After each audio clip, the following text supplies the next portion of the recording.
বাংলাদেশের সংস্কৃতিতে, বাংলাদেশের রাজনীতিতে, বাংলাদেশের সমরনীতিতে, বাংলাদেশের নদীতে, সীমান্তে, সমুদ্রে এই যে সর্বত্র আধিপত্য, সে আধিপত্যের বিরুদ্ধে সাংস্কৃতিকভাবে, বুদ্ধিবৃত্তিকভাবে, কবিতার মাধ্যমে, প্রতিবাদের মধ্য দিয়ে ওসমান হাদি ভাই নতুন বাংলাদেশে তিনি স্বপ্ন বিনির্মাণ করতে সমর্থ হয়েছিলেন।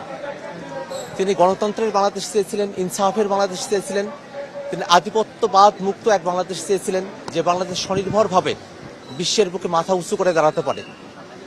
তার সেই স্বপ্নের সঙ্গে বাংলাদেশের মানুষের একত্রিত হয়েছিল। সেটাকে পতিত ফেসিবাদীরা তারা সহ্য করতে পারে নাই। তারা বাংলাদেশ থেকে পালিয়ে গেছে, কিন্তু সেই ভারতের মাটিতে বসেই তারা ওসমান হাদি ভাইকে খুন করার পরিকল্পনা করেছে এবং বাংলাদেশে তারা একটা চক্রের মধ্য দিয়ে ওসমান হাদি ভাইকে সরাসরি গুলি নিক্ষেপ করেছে। ভাইকে তারা হত্যা করেছে। আমাদের ভাই শহীদ হয়েছেন। ওসমান হাদি ভাই যে স্বপ্ন দেখেছিলেন, সেই স্বপ্নের জন্য তিনি শহীদ হয়েছেন। সেই সোনার বাংলাদেশ, সেই নতুন বাংলাদেশ, ইনসাফের বাংলাদেশ, সেটা যেন আমরা গঠন করতে পারি। আজকের জানাজার নামাজ থেকে আমরা সেই শপথই গ্রহণ করছি।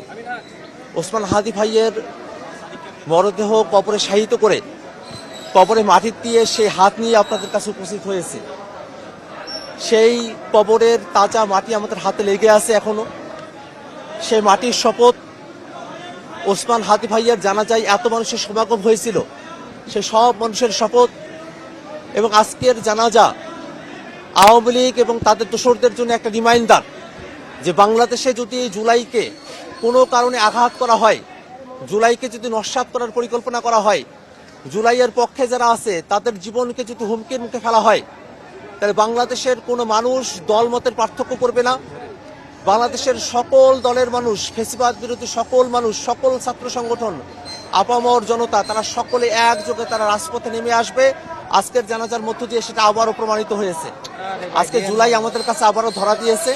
আমরা আল্লাহর কাছে দোয়া করি, আল্লাহ রাব্বুল আলামিন যেন ওসমান হাদি ভাইকে কবুল করেন এবং ওসমান হাদি ভাই যে জুলাইয়ের বাংলাদেশের স্বপ্ন দেখতেন, ইনসাফের বাংলাদেশের স্বপ্ন দেখতেন, সেই জুলাইকে যেন আমরা হাদি ভাইয়ের শাহাদাতের মধ্য দিয়ে পরিপূর্ণ করতে পারি।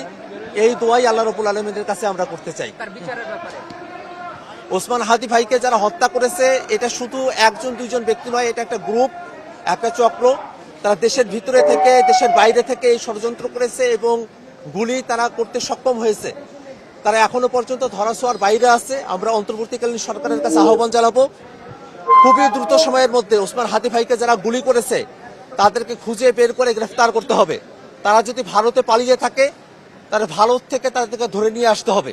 এবং ভারত সরকারের কাছে আমরা দাবি জানাই, শেখ হাসিনা সহ জুলাইয়ের যত গণহত্যাকারী আছে এবং ওসমান হাদি ভাইয়ের খুনিরা যদি ভারতে আশ্রয় নিয়ে থাকে, তাহলে তাদেরকে বাংলাদেশে প্রত্যর্পণ করতে হবে এবং কেবলমাত্র বাংলাদেশের জনগণের সাথে সম্পর্ক তৈরি করার মধ্য দিয়ে, খুনিদেরকে বাংলাদেশে প্রত্যাবর্তনের মধ্য দিয়ে ভারতের সাথে বাংলাদেশের সম্পর্ক মর্যাদাপূর্ণ জায়গায় উন্নীত হবে। তার আগে পর্যন্ত ভারতের দমননীতি, আগ্রাসন, আধিপত্য এবং বাংলাদেশের খুনিদেরকে ভারতে আশ্রয় দেওয়াকে বাংলাদেশের মানুষ কোনোভাবেই গ্রহণ করবে না।